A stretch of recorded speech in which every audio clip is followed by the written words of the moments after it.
I'm David Lombardino, Editor-in-Chief of DLA Editors and Proofers, here to talk to you about how to write an outstanding personal statement.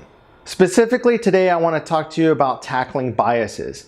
Now, tackling biases is related to red flags, and in another video I take a closer look at red flags, different types of red flags, why to address them and how to address them. I want to take a slightly different approach on the topic today and talk about biases that are inherent in the application. And one way of looking at that is that no matter what type of program you're applying for, there are going to be certain stereotypes that program directors or admissions committee members have about candidates. For example, that having a GPA over a certain mark or below a certain mark will either make that candidate more attractive or less attractive. What I want to do today is talk specifically about what happens in applying for medical residency and the biases that are inherent in that process. And then, of course, there are parallels in other types of programs and in other fields. One bias that we see and is commonly known that comes up in applications for medical residency is against people who graduate from medical schools in other countries.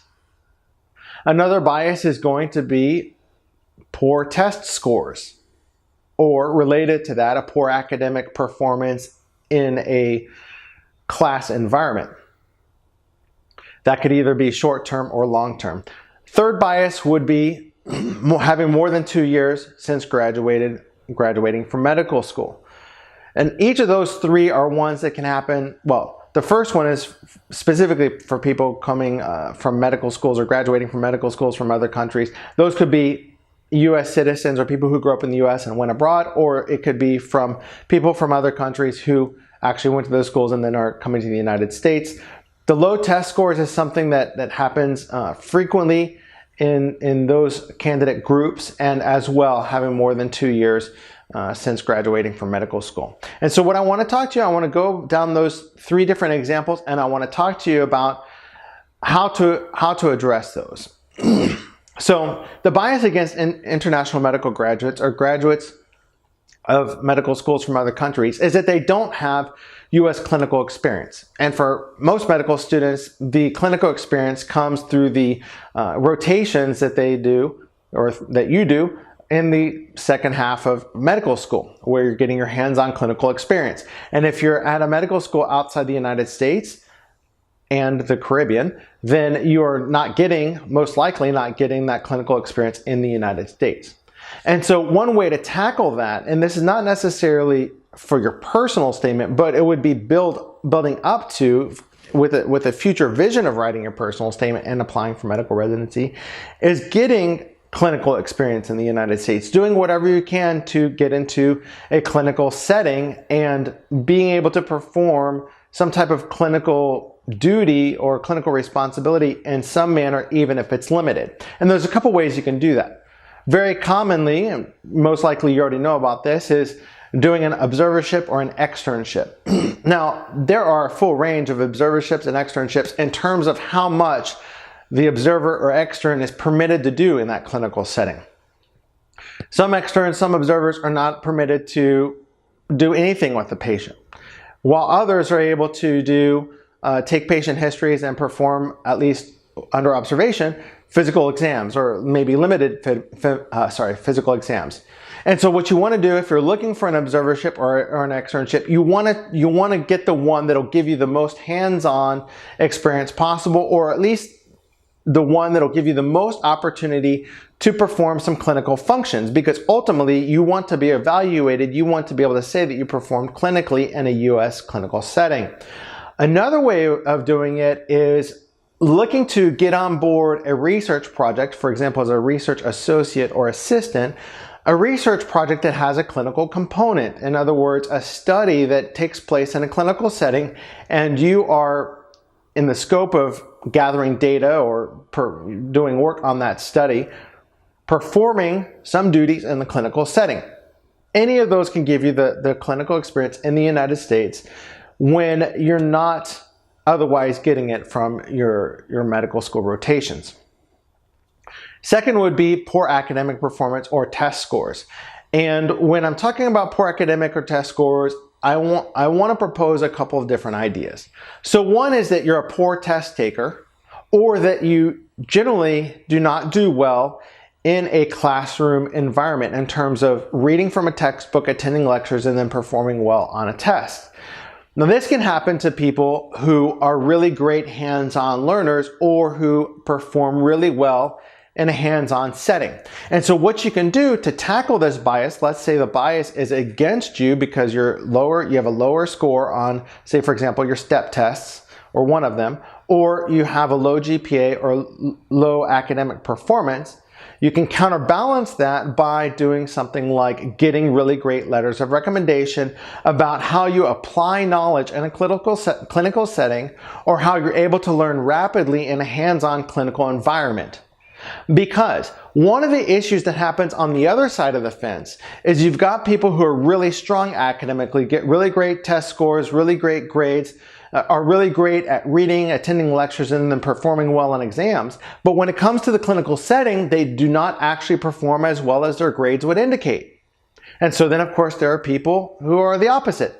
They may not, their test scores and their exam scores may not always reflect how they're taking on the knowledge and how they're able to apply it in a clinical setting. And so we've seen time and time again, candidates who are able to present themselves in a positive light because they have they get really strong feedback and reviews on how they perform in that hands-on environment.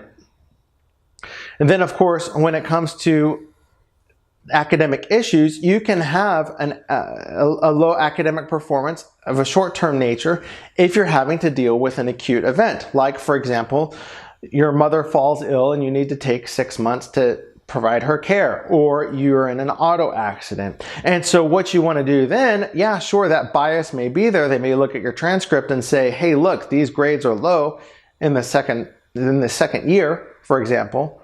You know, what's the deal with that? And then you go into your personal statement and you talk about the issues that you were having to face and the obstacles that you were having to overcome at that same time you were receiving that poor academic performance.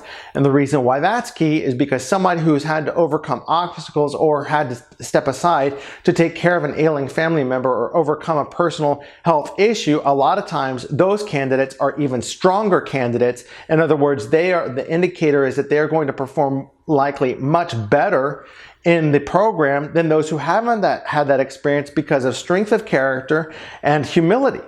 And those are two intangible characteristics that on the surface you may look at it and you say, well, I've got this bias against me because my grades are low during my second year. But actually you turn that around and all of a sudden you're getting the program director's attention and say, hey, look, we want to bring this person in for an interview. And so the third bias that I wanted to touch on is having more than 2 years since graduating from medical school. And this can happen frequently for people coming from other countries, people who grew up in another country, went to medical school in another country, and are now coming to the United States. Simply put, the process of coming to the United States takes a long time. Coming to the United States, preparing for and taking the USMLE step tests, this takes time. It is common for 18 months, 2 years, 3 years to go by after graduating from medical school before the point of being ready with everything involved to apply for medical residency. There's some things you can do to mitigate the bias against you in that situation. And one of the great ways we like to see that is okay, you've got certain limitations. You've got limitations because of your visa. You've got limitations because you're not a U.S. citizen. You've got limitations because maybe you moved here with your spouse and you've got extra domestic responsibilities. Whatever your limitations are, we get it.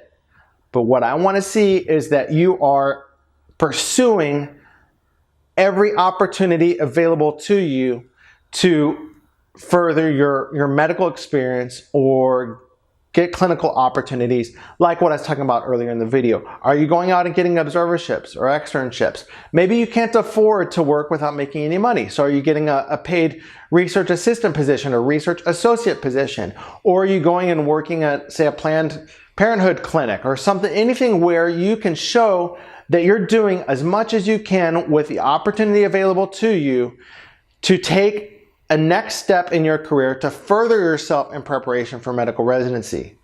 And the reason is simply that those are the kinds of steps a person can take, a candidate can take Not necessarily that the content of those experiences is going to make you a better candidate, but the character and the personality that it shows about you as a candidate that's going to make you more enticing to the program director or the admissions committee, the people reviewing your application. I hope that helps. We offer a full range of services for personal statements, from proofreading to revision and critique to consultation. Come see what we have to offer at www.dlaeditors.com.